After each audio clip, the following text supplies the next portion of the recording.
शुरुआत करेंगे अहम खबर के साथ। शिव प्रताप शुक्ला हिमाचल प्रदेश के 29वें राज्यपाल होंगे। राष्ट्रपति द्रौपदी मुर्मू ने उनकी नियुक्ति के आदेश जारी कर दिए हैं। वहीं राज्यपाल राजेंद्र विश्वनाथ आर्लेकर को बिहार का राज्यपाल नियुक्त किया गया है।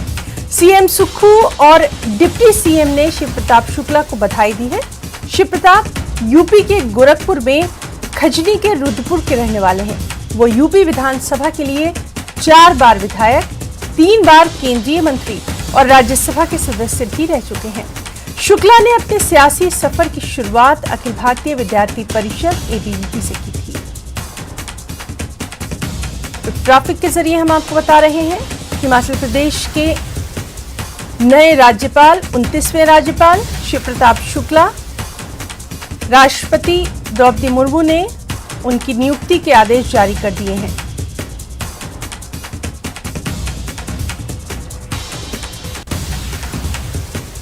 और शिमला से बड़ी खबर आपको दे दें, 15 फरवरी को हो सकती है कैबिनेट की बैठक। कैबिनेट की बैठक में बजट सत्र पर हो सकता है फैसला। मार्च के दूसरे सप्ताह में शुरू हो सकता है बजट सत्र। कैबिनेट बैठक से बेरोजगार युवाओं को मिल सकती है सौगात। राज्य कर्मचारी चयन आयोग हमीरपुर के निलंबन का मामला अधर में करीब 4147 पदों पर भर्तियां भी लटकी हुई हैं। तो एक और अहम खबर शिमला से है, जहां 15 फरवरी को कैबिनेट की बैठक हो सकती है। कैबिनेट की बैठक में बजट सेशन पर फैसला हो सकता है। मार्च के दूसरे सप्ताह में शुरू हो सकता है बजट सत्र और इस कैबिनेट बैठक से बेरोजगार युवाओं को सौगात मिलने की उम्मीद की जा रही है। राज्य कर्मचारी चयन आयोग हमीरपुर के निलंबन का मामला, साथ ही अधर में करीब 4147 पदों पर भी भर्तियां अटकी हुई हैं। तो बेहद अहम माना जा रहा है इस बैठक को।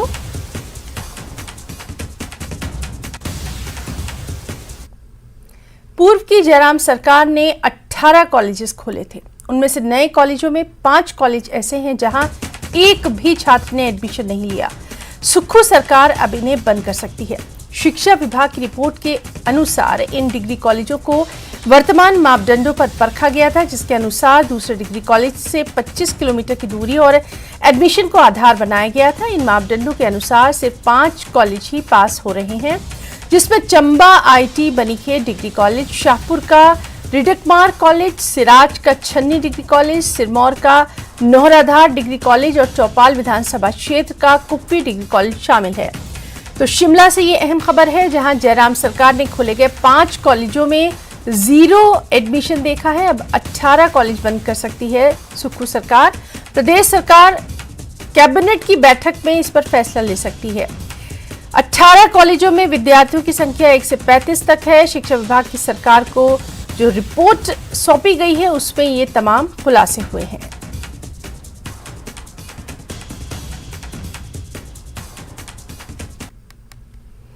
बीजेपी के प्रदेश अध्यक्ष सुरेश कश्यप ने कांग्रेस सरकार पर जुबानी हमला बोला। कश्यप ने कहा कि सत्ता में आई कांग्रेस सरकार लगातार पैसों का रोना रो रही है। व्यवस्था परिवर्तन का दावा करने वाली सुक्खू सरकार अपने मंत्रियों की सुविधाओं पर करोड़ों रुपए खर्च कर रही है। पूर्व की सरकार के समय खोले गए 600 से अधिक संस्थानों को सरकार ने सिर्फ बदले की भावना से बंद किया और ये कहना गलत है कि उन संस्थानों के लिए बजट का प्रावधान नहीं था। उन्होंने ये भी कहा कि नियमों के अनुसार प्रदेश के भीतर सभी संस्थान खोले गए थे।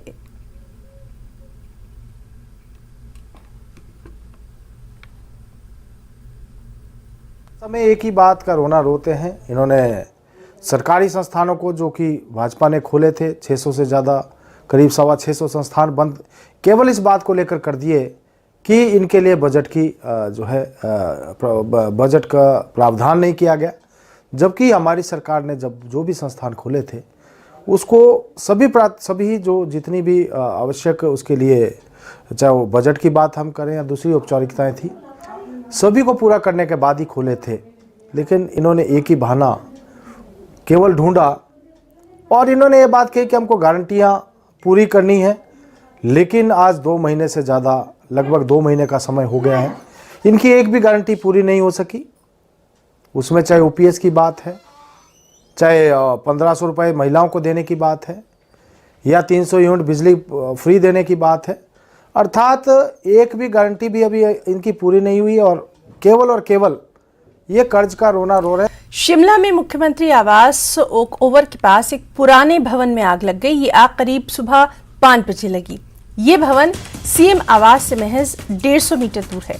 इस आग से पूरी इमारत जलकर खाक हो गई। दमकल विभाग की टीम ने करीब 2 घंटे की कड़ी मशक्कत के बाद इस आग पर काबू पाया। साथ में लगी बिल्डिंग को आग से बचा लिया गया। इस हादसे के वक्त बिल्डिंग में कोई मौजूद नहीं था, लेकिन आग से कितना नुकसान हुआ है इसका आकलन किया जा रहा है।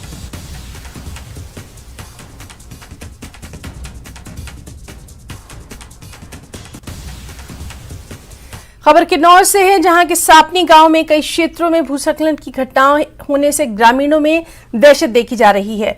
भूस्खलन की घटनाएं जहां हुई हैं वहां सेब के बागात थे जो पूरी तरह से मलबे तले दब गए हैं। इसके साथ ही सापनी गांव के ठीक नीचे 1000 मेगावाट क्षमता के करछम वाक्तू परियोजना का डैम है, जिसे लेकर भी ग्रामीणों को आशंका है कि कहीं डैम के कारण ही भूस्खलन न हुआ हो।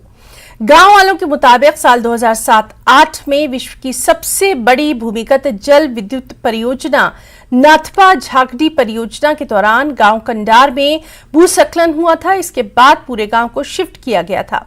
उसी तरह से एचपीसीएल की कशांग परियोजना के निर्माण के दौरान पांगी गांव के रागरू क्षेत्र में भूस्खलन हुआ। इन्हीं तमाम चीजों को देखते हुए अब ग्रामीणों को डर सताने लगा है। सापनी गांव के भूस्खलन की जांच के लिए जल शक्ति विभाग की टीम पहुंच गई है।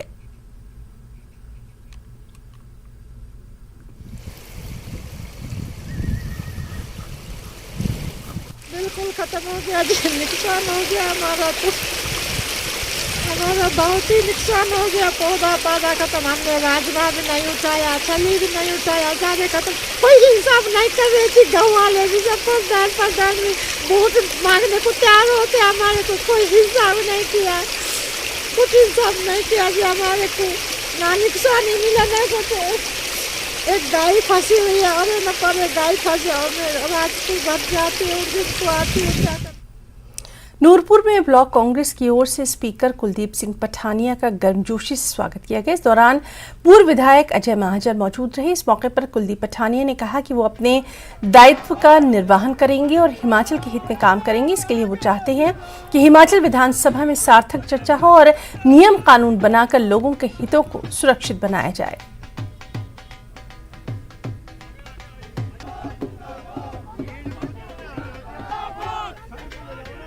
आज यहाँ पर स्थानीय स्तर पर आपको याद होगा, आज से 5-6 वर्ष पहले एक एक्सीडेंट में करीब 2 दर्जन बच्चों की मौत हुई थी और वहाँ पर जहाँ वो घटना घटित हुई वहाँ एक मेमोरियल जो है वहाँ स्थानीय स्तर के ऊपर बनाया गया है और उस मेमोरियल में मुझे जो है उसके अनावरण के लिए मुझे विधिवत तौर पर मुझे बुलाया है और उसी सिलसिले में मैं वहाँ जा रहा हूँ। मैं आभारी हूँ।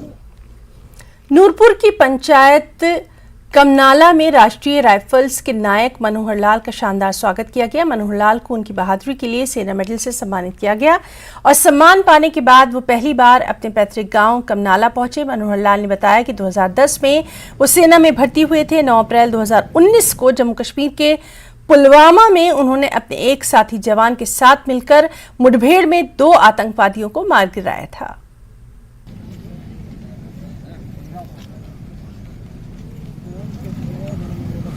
मैं नायक मनोहर लाल गाँव कमनाला का रहने वाला हूँ और मेरी पोस्टिंग 14 मैग्नी इन्वेंट्री में है। इससे पहले मैं 3 साल 42 RR श्रीनगर त्राल में रहा हूँ। यहाँ पर ये जो मुझे अभी सम्मान मिला है ये मेरे लिए बहुत गर्व की बात है। मैं 2021 में 9 अप्रैल को हमारा मिलिटेंट से कॉन्टैक्ट हुआ था, वहाँ फायरिंग हुआ था तो उसमें 2 मिलिटेंट मारे थे हमने। तो उसमें से एक मिलिटेंट बिल्कुल मेरे सामने आ गया था जिसको मैंने फायर करके उसको मारा था। इसके लिए मुझे ये अवार्ड मिला है और मैं बहुत शुक्रिया करता हूँ उसके अपने गुरु रविदास सभा का जिन्होंने मुझे इतना सम्मान बख्शा। बागवानी विभाग की महक योजना महिला शक्ति के लिए आत्मनिर्भरता का बड़ा माध्यम बनकर उभर रही है। महक योजना के तहत ऊना के कृषि विज्ञान केंद्र में 5 दिवसीय प्रशिक्षण शिविर का आयोजन किया गया। इसमें देहरा उपमंडल के करीब 40 महिलाओं को अमरूद की बर्फी, गुलाब जल, सफेदा, एलोवेरा का अर्क और तेल, आंवले के products, jelly, sauce, face pack समेत कई अन्य उत्पादों को बनाने की ट्रेनिंग दी गई।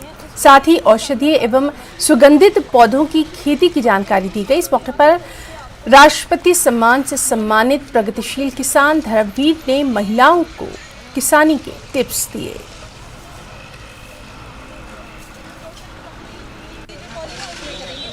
जो ये 5 दिन का शिविर यहाँ पर चला और ये हम ब्लॉक देहरा से 40 महिलाएं यहाँ पे आई थी, तो जो हमें यहाँ पर प्रशिक्षण दिया गया, इसे लेडीज़ अगर करना चाहे तो बहुत कुछ कर सकती हैं और ये अपना एक बिजनेस जो है स्टार्ट कर सकती हैं। इससे अच्छा खासी कमाई कर सकती हैं लेडीज़। सर, ये जो हमारा उद्यान विभाग हिमाचल प्रदेश है उसके अंडर सर एक परियोजना है महक। उसके अंदर सर देहरा ब्लॉक से मेरे को जो हमारे हॉर्टिकल्चर डेवलपमेंट ऑफिसर है उनका और हमारी जो यहाँ के इंचार्ज हैं डॉक्टर योगिता, इनके सौजन्य से ये 5 दिवसीय प्रशिक्षण शिविर का आयोजन aromatic plants and their processing. Sir, ये इतना कार्य होगा कि हम औरतें जो है वो सेल्फ मतलब अपना काम खुद कर सकती हैं, दूसरे पर निर्भर नहीं रह सकती। अब यहाँ आके हमने इतना सीखा कि शायद कभी ये सोचा भी नहीं था इसके बारे में। हमारी साइड में इतनी जड़ी बूटी होती है, हमें उसका पता भी नहीं होता, लेकिन यहाँ आके हमें इतना पता लगा। जैसे हमारे खेतों में कीड़े लगते हैं, उनके बारे में मैडम ने, सर ने हमें बहुत बताया।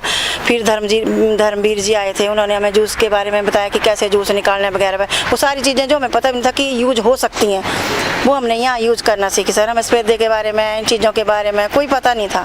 साबुन बनाना हमने यहाँ सीखा, जूस, फिर जेली बनाना, काफ़ी कुछ चीज़ें सीखी हमने। वो तो हमने सीखी। बाकी खेती बाड़ी के बारे में, पशुओं के बारे में, हर चीज़ के बारे में हमें यहाँ 5 दिन में हमने इतना ज्ञान ग्रहण कर लिया कि अगर साल भी लगाते तो भी नहीं शायद सीख पाते।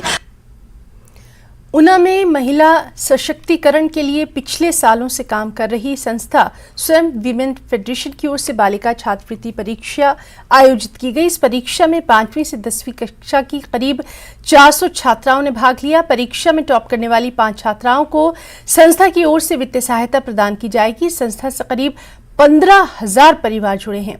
ये संस्था महिला सशक्तिकरण की दिशा में काम करते हुए किचन गार्डन से मसालों एवं अन्य खाद्य पदार्थों के उत्पादन का काम करती है।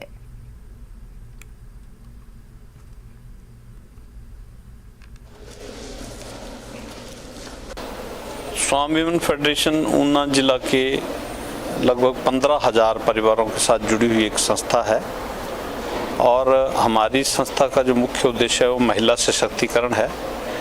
महिला सशक्तिकरण जो है वो बच्चियाँ उसकी पहली स्टेज है। बच्चियों में आत्मविश्वास बढ़े, पढ़ाई में अच्छे अव्वल अंक वो प्राप्त करें, आगे उच्च शिक्षा ग्रहण करके वो सरकारी पदों पर पहुँचें। यही स्वामी विमेन फेडरेशन का मुख्य उद्देश्य है और उसी उद्देश्य की पूर्ति के लिए आज यहाँ पर हिमोत्कर्ष कॉलेज में हमने एक एग्ज़ाम जो है स्कॉलरशिप का वो रखा है।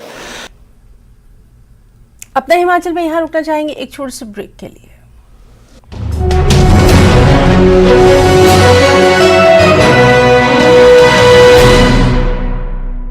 हेडलाइंस प्रेजेंटेड बाय पेट सफा आयुर्वेदिक चूर्ण। पेट सफा तो हर रोग दफा।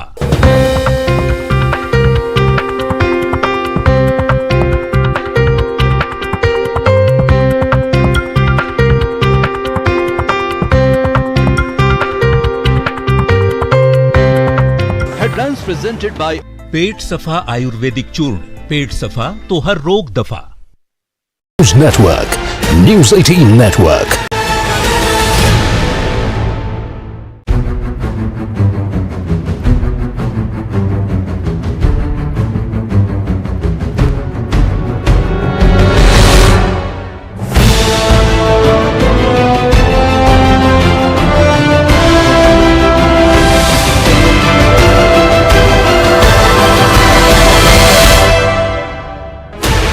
Sixteen channels, 15 languages, 26 states, 1200 plus reporters, 67 plus crore viewers. India's largest news network, News 18 Network.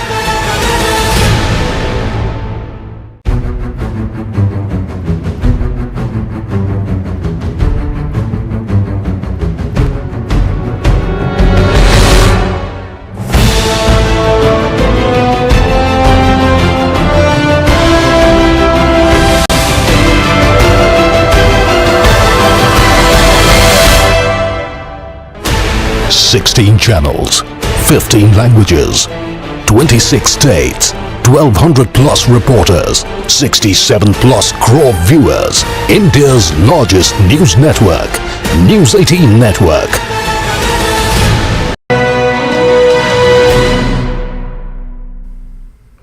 और ब्रेक के बाद अपना हिमाचल में खबरों के सिलसिले को आगे बढ़ाएंगे।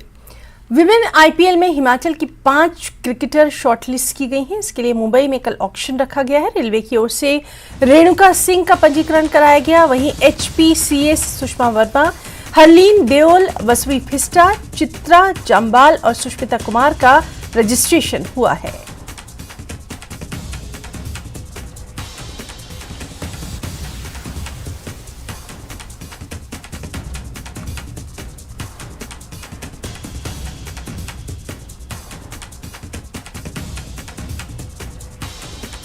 और अब बात करेंगे मौसम की। लाहौल घाटी में मौसम ने करवट ली। 3 दिन की बर्फबारी के बाद आज सूर्यदेव के दर्शन हुए। इस बर्फबारी से सैलानी और किसान बेहद खुश हैं। वहीं जनजीवन प्रभावित भी हुआ है। लाहौल घाटी को जोड़ने वाले केलांग मनाली समेत कई सड़क मार्ग पिछले 4 दिनों से बंद पड़े हैं।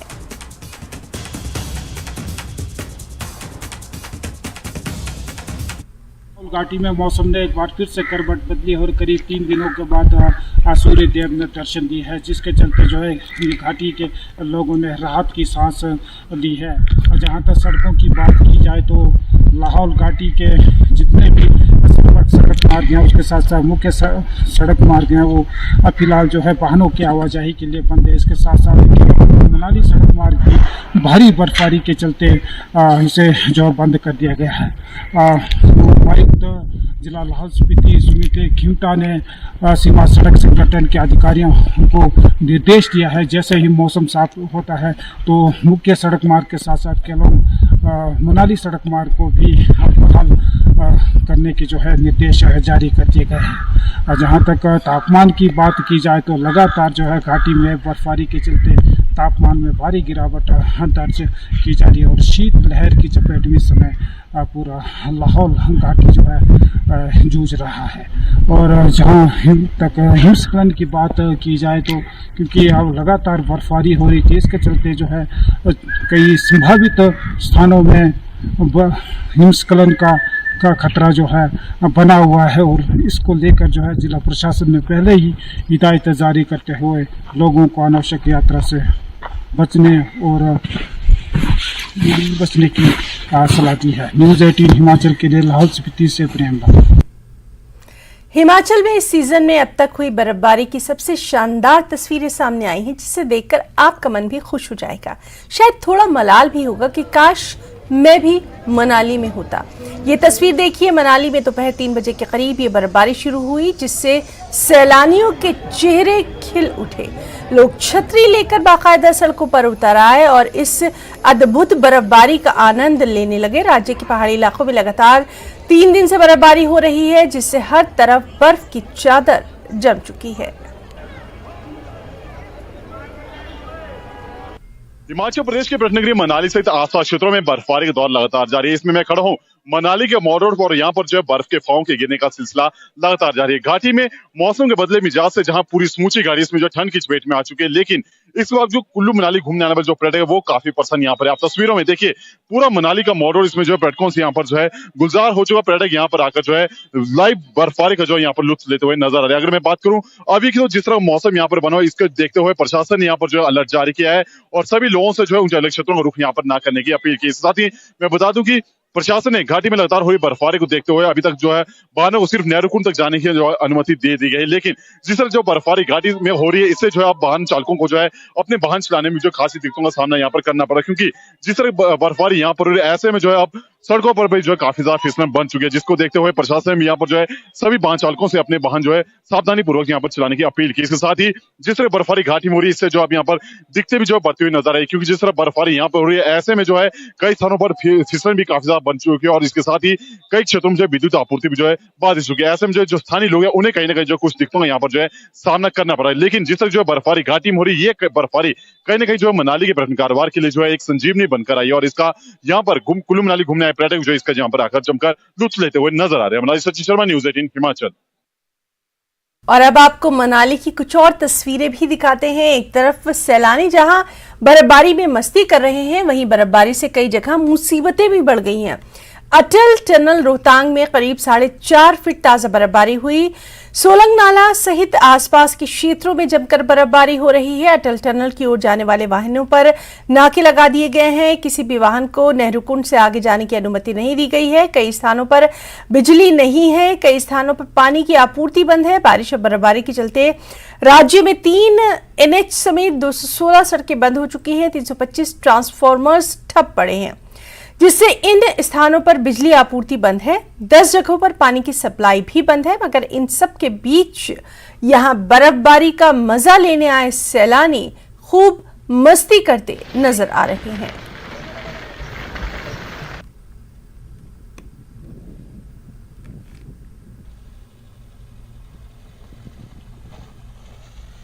वहां पे 25-30 डिग्री टेम्परेचर है, यहाँ पे माइनस चल रहा है। So it's totally opposite. From south pole to north pole आए हैं एंड यहाँ का वेदर, स्नोफॉल हो रहा है, स्नेक गिर रहा है, बारिश हो रही। कल पूरा रात बर्फबारी हुआ है एंड थंडरस्टॉर्म हुआ था जो मुझे दिखाई दिया विंडो से। So it's very good. I am very lucky to witness this amazing environment here. मैं एवरीडे वेदर चेक करती थी कि जब मैं जाने वाली हूँ तब क्या होगा। I used to see all the predictions and forecast of Shimla and Manali की कब वहां पे बारिश होगी या बर्फबारी होगी।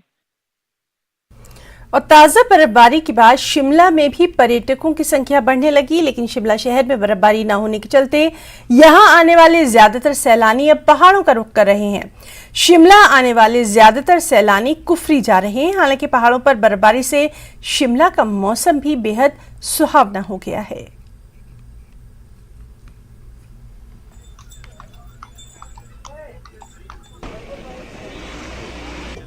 शिमला बहुत अच्छी जगह है, घूमने वाली है। तो 2-3 दिन हो गए हम घूमते हुए, ये चीज देख रहे हैं। काफी मजा आ रहा है, गांव जाने का मन नहीं कर रहा है। शिमला पहुंचा, जैसे मैंने पैर रखा बर्फबारी शुरू हो गई थी। मतलब मैं खुद को बहुत लकी समझता हूँ कि जैसे मैं समझ गया बर्फ देखने को मिली। हम मनाली होकर आए, वहाँ पे बर्फ का इंतजार कर रहे थे लेकिन नहीं मिली। जैसे यहाँ पहुंचे मिल गए, खुशनसीब है। प्रकृति की एक अनमोल देन है। जैसा नाम है हिमाचल, मीन्स बादल और आंचल, वो सब कुछ देखने को मिल रहा है। उस रात में होने की संभावना, ऐसा लग रहा है कि बर्फबारी अभी कंटिन्यू हो सकता है, फरवरी 25 तक हो सकती है। हमीरपुर मेडिकल कॉलेज के डॉक्टर्स ने नामुमकिन से दिखने वाले केस को मुमकिन कर दिखाया और एक युवक की जान बचा ली। असल में 22 साल का एक युवक घर में गिर गया था। इसके गला पूरी तरह से कट गया था। युवक की आवाज तक चली गई और लगा कि उसकी जान नहीं बच पाएगी। सरका घाट के रहने वाले युवक अभिनव को स्थानीय डॉक्टर्स ने हमीरपुर मेडिकल कॉलेज रेफर किया, जहां ENT विभाग के डॉक्टर्स ने एक बेहद जटिल ऑपरेशन को कामयाब बनाकर न सिर्फ इस युवक की जान बचा ली, बल्कि युवक की खोई हुई आवाज भी वापस आ गई। पहले आपको बोलने में तकलीफ थी? पहले तकलीफ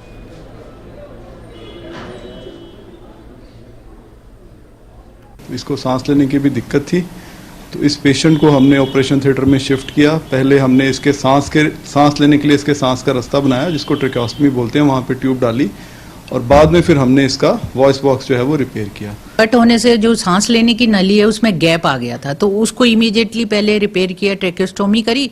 पहले उसको मतलब उसकी सांस आनी शुरू हुई, फिर उसके बाद लैरिंग्स का इन्होंने डॉक्टर्स की टीम ने मिलकर रिपेयर करा।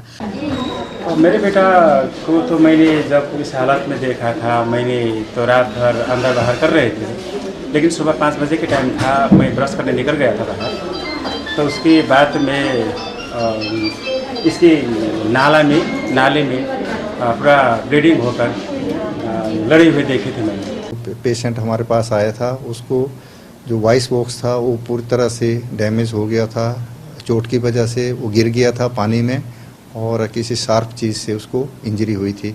फिर जब वो लाया तो काफ़ी सिक था, ब्लीडिंग काफ़ी हो गई थी उसकी, और फिर हमने इमीडिएटली कैजुअलिटी में उसको इमीडिएटली हमारी टीम में जाके उसको अटेंड किया, उसकी सक्शन की, फिर रिससिटेशन दिया उसका, फिर इमीडिएटली रेलिवेंट इन्वेस्टिगेशन करवाई during emergency immediately, and the patient was straight way shifted to operation theatre. फिर वहाँ ऑपरेशन थिएटर में हमने उसकी ट्रिकोस्टमी कर दी और ट्रिकोस्टमी करने के बाद उसका जो वॉइस बॉक्स है उसका रिपेयर किया, और उसमें एनेस्थीसिया की टीम को काफ़ी मुश्किल काम था उसको जनरल एनेस्थीसिया देना, परंतु उन्होंने सक्सेसफुली उसको इंटूबेट कर दिया और ऑपरेशन बहुत बढ़िया हो गया। और अब पेशेंट जो है, अब हम उसकी ट्रिकोस्टमी ट्यूब को 1-2 दिनों में निकाल देंगे, और अब पेशेंट बोल रहा है, पेशेंट बहुत खुश है, और ये एक अच्छा सफल ऑपरेशन रहा है अंडर द जो है चेयरमैनशिप और गाइडेंस ऑफ आवर वर्दी प्रिंसिपल डॉक्टर सोनम यादव। ये उनके प्रयासों से ही ये कॉलेज जो है और डिपार्टमेंट हमारा उन्नति कर रहा है। तो अपना हिमाचल में फिलहाल इतना ही। नमस्कार।